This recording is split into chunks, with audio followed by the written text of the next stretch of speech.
Year after year, I see the same mistakes being made with TV buying in mind. And in this video, I hope to cover some of the mistakes that I see people constantly make to help you make a better decision buying a TV. Because I do think that ultimately there are so many deals being missed out on when it comes down to the TVs that are around $99, $150, $200, $300 even. They're all going to be very similar across the board, and you'll notice that the sizes line up and the prices line up almost just identically. And in this case, I would just make sure you pick the one that has the best operating system, something that's going to give you the best user experience overall. That's what I would do if I was shopping in that price bracket. But let me show you a couple of mistakes that I see people make in the prices just a little bit higher than that. And then as you go up, there's even more mistakes that you can make. So let's go over those right now. Now, before we get into those mistakes, if you guys are buying anything on Best Buy or any other retailer, I do have affiliate links in the description below. If you are buying something, please consider using those to help out the channel. Thank you guys so much for your support. All right, now let's get on to these mistakes. Another big mistake I see people make is going to be sorting by the best selling options and just buying those, or buying the TVs that have the most reviews, because that doesn't always equal the best TVs you can get for the money. And I'm going to explain that to you in this video and show you some examples where you may be getting a better deal elsewhere. When buying a TV, I see people make the same mistake all the time, and that is relying on one brand and one brand only, a brand that they're always just familiar with or a brand that they know. And it's not always going to be the best choice. And what I mean by that is when you look at what is available in TVs, you can often get better TVs for the price by going with a different brand. And this is not always going to be the case at every price level, but at certain price levels, it is the case. So that is one thing that I want you guys to look at.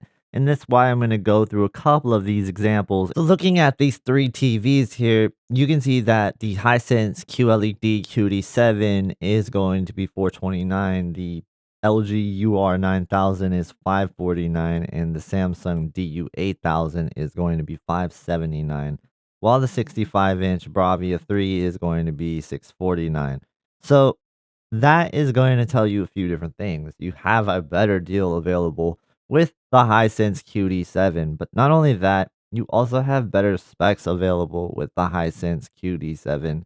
And honestly, if you've seen these TVs all side by side, you'd notice that the Hisense is also going to have better picture quality than all of these as well. Now, the Hisense QD7 is going to be a direct lit TV. Like all the rest of the TVs, they're either direct lit or edge lit, but this one, unlike the others, is 120 hertz refresh rate and capable up to 144 hertz VRR gaming. So that's just something you're not going to see on other TVs in this price bracket. You have 4 HDMI ports available on this TV as well, where some other TVs in this price bracket might only offer 3.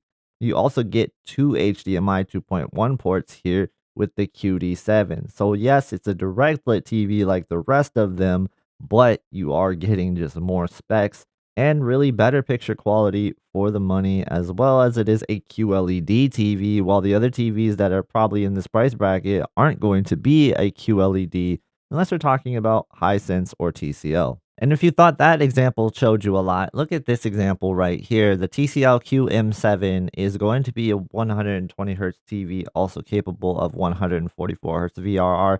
It has 2 HDMI 2.1 ports as well, and it is a mini LED TV, which is going to be better than the direct lit and edge lit TVs that you see over here on the right. And that's one of the things that just kind of stick out when you are in this price bracket. You're just going to get better values from TCL. So you're getting good picture quality from TCL and Hisense, and you're getting better specs, and you're getting better technology. Now, this isn't always going to continue throughout the price bracket. As the prices go up, TCL and Hisense make less sense. And we'll show you that here in a second. And again, with this example, the extreme part of it is going to be that all of these TVs, except for the QM7 in this product comparison, is going to be 60 hertz refresh rate. So it's just a complete mismatch in terms of the technology being offered and the specifications being offered. All right, in this next example, we see another case of TCL and Hisense. They're going to offer you better technology and specifications for the price. With the Sony 65-inch X90L here, it is using full array local dimming, but it's not mini LED, where TCL and Hisense are going to be mini LED, where the QNED85 is still going to be an edge-lit TV. So that is what I'm talking about with value in terms of the product. But I do want to caution you that when you're getting in this lineup, you're going to be getting close to the price bracket of an OLED TV. And that's going to be where my next mistake lies for people. My next mistake is buying a QLED TV over an OLED TV. And in this case, it's going to be a QD OLED, a quantum dot OLED in the S90D. And in this scenario, I don't see why anybody would want to get a mini LED TV over a OLED TV. It really doesn't make too much sense to me. The QN90D mini LED TV and the Bravia 7 mini LED TV pale in comparison to the S90D Quantum Dot OLED in picture quality. And I think a mistake that people make is going to be overthinking the whole thing with burn. Everything about burn-in. Burn-in is not going to be as detrimental as people think. You're not going to get burn-in because you left your TV on overnight. That's just not something that happens. Burn-in is something that accumulates over time. So if you're using your TV to play the same game every day for the next couple of years, then maybe, yeah, an OLED is not the best bet if you're worried about longevity. Or if you're using it as a computer monitor and you have static elements and you're not doing anything to hide it, then that is maybe something where, yes, you will see some burn-in eventually.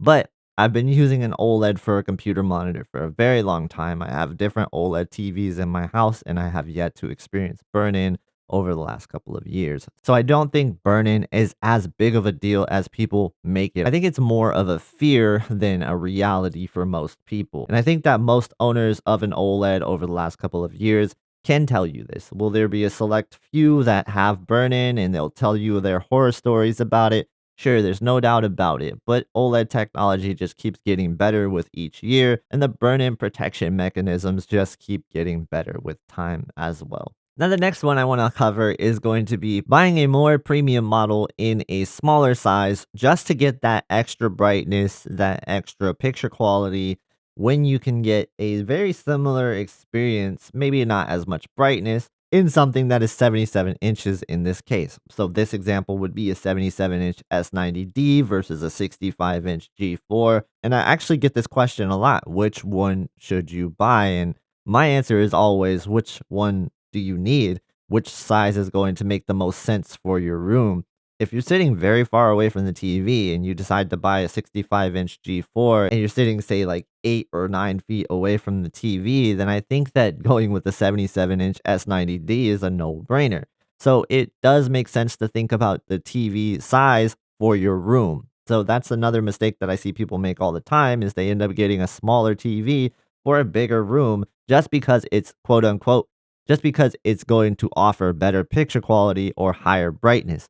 In this case, they're actually very similar in picture quality, and you're really not going to notice the difference unless they were side by side for the most part. There's more peak brightness in the LG G4, but the S90D has a lot of cases where when you put them side by side, the S90D is actually going to look just as good as the G4. So I do think that, hey, when you're looking at OLED TVs, in general, a 65-inch versus a 77, I usually always would recommend the 77 if you have the room for it. Now, the next one I have for you is going to be in the 98-inch TV category. I think that 98-inch TVs are awesome, but if you're looking at the 98-inch Q6, I would encourage you guys to spend just a little bit more and get the 98-inch QM7 because it does have the mini LED technology, and mini LED is going to give you better contrast overall. You're also going to get better brightness from this TV as well. So it is worth the extra here to pay for the QM7 over the Q6. This is personally what I would do, and I see a lot of people just settling for the Q6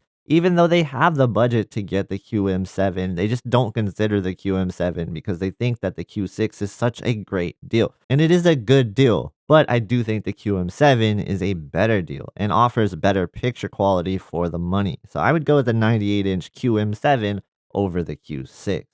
Let me know what you guys think in the comment section. If you have any questions based on what I was saying in this video or any questions at all regarding TVs, let me know in the comment section below. I'll be sure to answer you as soon as possible. If you want to check out my other TV sale videos, check out this one right here, and I also did comparison videos with TVs. Check those out as well. Thank you guys so much for watching. Please subscribe to the channel, and I hope to see you in the next one.